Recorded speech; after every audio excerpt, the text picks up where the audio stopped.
One of the big issues, besides the economy, that people are taking into consideration as they go into the polls is our border crisis and the immigration problem and who can best solve it. Chris Clem is joining me now on the Scott Sand Show, former U.S. Border Patrol Chief Agent with U.S. Border Patrol. Chris, it's great to have you back on.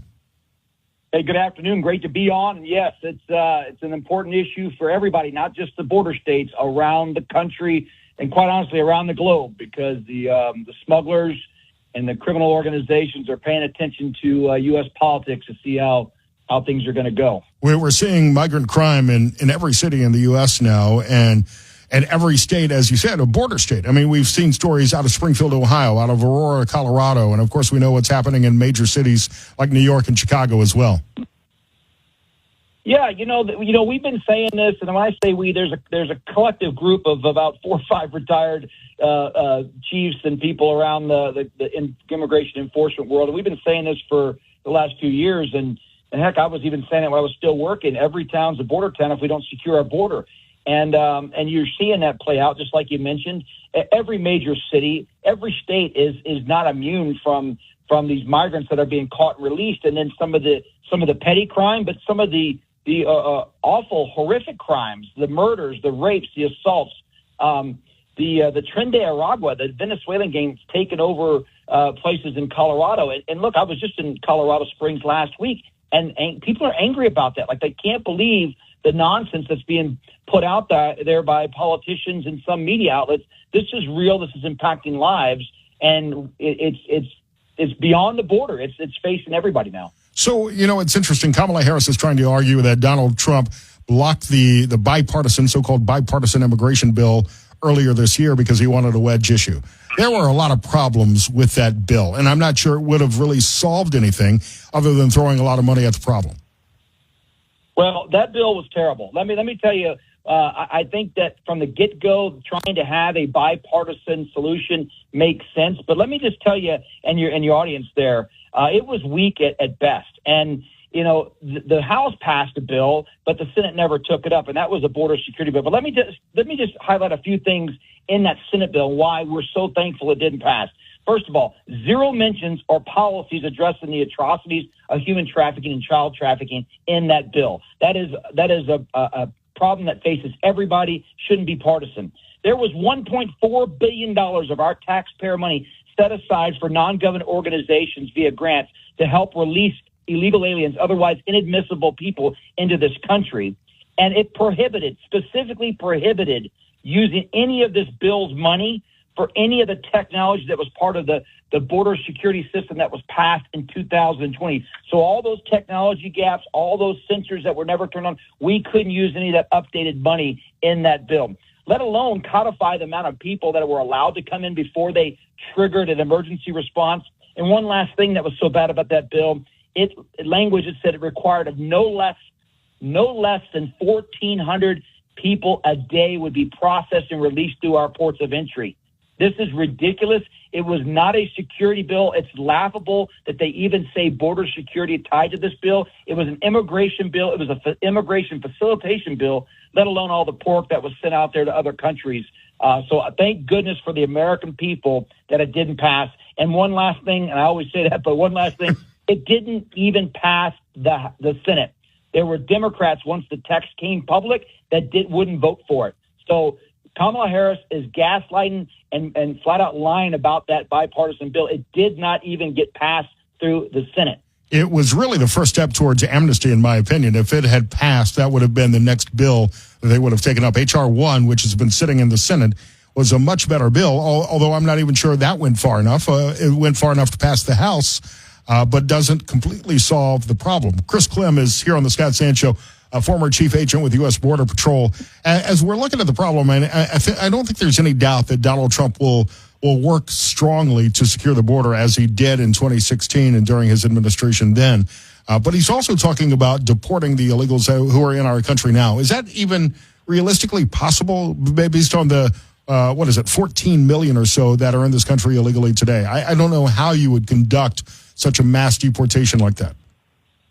Well, I think President Trump, and he talks big, right? Bigly.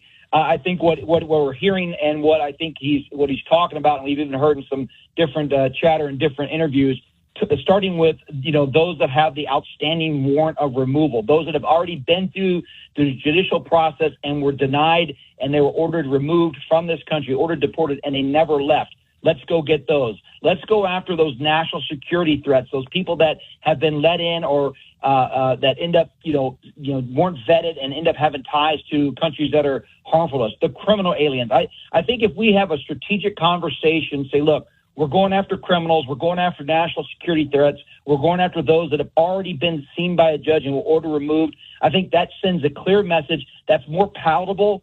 That way we don't lose the importance and the integrity of immigration enforcement beyond the border. I think those are reasonable. I think that that's what the American people expect. Let's not let the progressives and the mainstream media say, oh, we're going to go rip kids from quinceañeras and take moms and babies and separate. No, we're going after criminals, national security threats, and those that already have outstanding orders. I think that would be the plan, reasonable, and would make sense, and would send a clear message to people around the world that we mean business. And at that point, you've got to stop the flow, the invasion of illegals. We're not saying you stop all immigration, you stop the illegal immigration. And once you do that, you can. The other interesting part about Kamala Harris's argument is that she's trying to say that the numbers since the administration finally took action 3 years into their administration, that the numbers have started to go down. But what they're not telling you is that thanks to the CBP One app, the numbers are still there. They're just using their phones to get into the country illegally now. Yeah, so I haven't broken down the last 2 months, but I know in July when they first came out with their big old victory lap, it's working. They used the number of 56,000 that were apprehended by Border Patrol in July. I mean, that's still a heck of a lot of people. But they were comparing that to Donald Trump numbers. Like that's as low as it was on some of the numbers during Trump's administration. What they failed to mention were the 66,000 people that were actually paroled in through their abuse of the parole program and those that came in from the northern border. And then, as you just mentioned, there was 47,000 people that came in through the CBP One app that would have otherwise been inadmissible, not allowed to come in. In other words, they applied online for an app.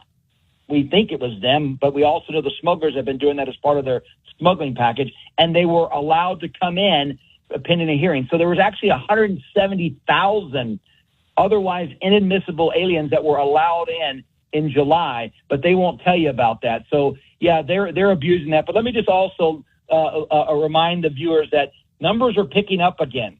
Just at the beginning of this week, we're seeing an uptick, about 2,000 apprehensions a day. Large groups are showing up in Texas. San Diego, California is currently, we're only a month into the fiscal year, but currently leading the country in overall entries and apprehensions. So this is not going away, and Border Patrol is continually holding 5,000 to 6,000 people in custody every day. Majority of them end up getting released each day. So this is not done yet, and I imagine regardless of the outcome next week, we'll have a mass surge. The numbers in Mexico, in the shelters in Mexico, have not left. They are still at an exceeding capacity. So people are still coming. They're just figuring out which way they're going to come in. Are they going to walk in with a welcome mat, or are they going to have to fight hard because Trump's going to say no? Retired Chief Patrol Agent Chris Clem with U.S. Border Patrol. See Clem Official on social media, on X. Just to kind of wrap things up, Chris, and I always appreciate your time. What are you hearing from your former colleagues on Border Patrol? Are they frustrated right now? Beyond frustrated, right? I mean, I think a lot of them are just holding out, praying that we get a Trump victory next week, and I think they're ready to roll up their sleeves and get ready to fight again. If it goes the other direction, I think those that are retirement eligible are going to pull the plug because they can't see themselves, having their integrity questioned and being lied to for another 4 years in this administration. We need good men and women fighting, but I understand if you don't have the support from the top, it's hard to want to come to work and try to lead your men and women. So they're frustrated. A lot of them hoping for, I would say the overall majority of them are hoping for a Trump victory next week. Chris, keep sharing the story. We appreciate your time. You got it.